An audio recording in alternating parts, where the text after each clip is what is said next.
আসসালামু আলাইকুম এভরিওয়ান। আজ বানাবো 5 রকমের ভর্তা।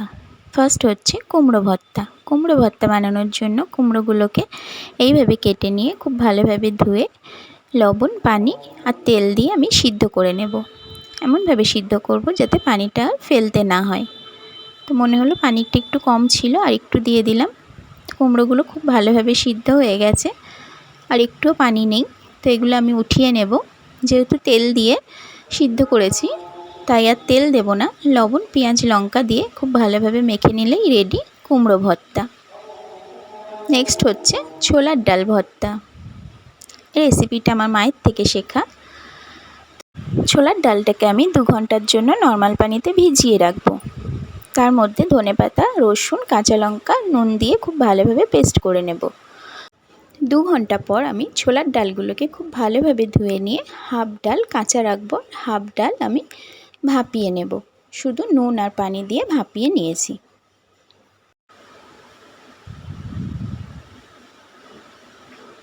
এরপর বেটে রাখা ধনেপাতা, রসুন, কাঁচা লঙ্কাটা দিয়ে দিলাম অল্প লবণ। যেহেতু ধনেপাতা বাটার সময় আমি লবণ দিয়েছি, সেই পরিমাণেই লবণটাকে দিয়ে দিলাম।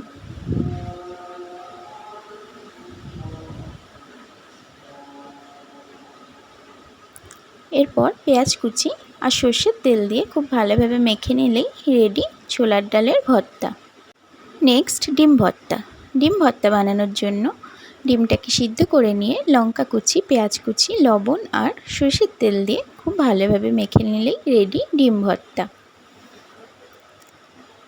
এরপর বানাবো ওল ভর্তা। ওল ভর্তা বানানোর জন্য ওলটাকে কেটে লবণ দিয়ে প্রেসার কুকারে 2টো সিটি দিয়ে নিয়েছি। তারপর পেঁয়াজ আর শুকনো লঙ্কা লাল লাল করে ভেজে নিয়েছি। এরপর আরেকটু লবণ আর তেল দিয়ে খুব ভালোভাবে মেখে নিলেই রেডি ওল ভর্তা। যেহেতু ওলটা সিদ্ধ করার সময় আমি একটু লবণ দিয়েছি, লবণটা অল্প পরিমাণে দিতে হবে। এরপর বানাবো পটল আর টমেটো ভর্তা। পটলগুলোকে অল্প অল্প খোসা রেখে এইভাবে করে কেটে নিয়ে পটল আর টমেটোটাকে প্রেসার কুকারে 2টো সিটি দিয়ে নিয়েছি। তারপর রসুনগুলোকে লাল লাল করে ভেজে নেব। যারা রসুন না পছন্দ করেন তারা রসুনটাকে স্কিপ করে যাবেন। টমেটোর স্কিনগুলোকে ফেলে দেব।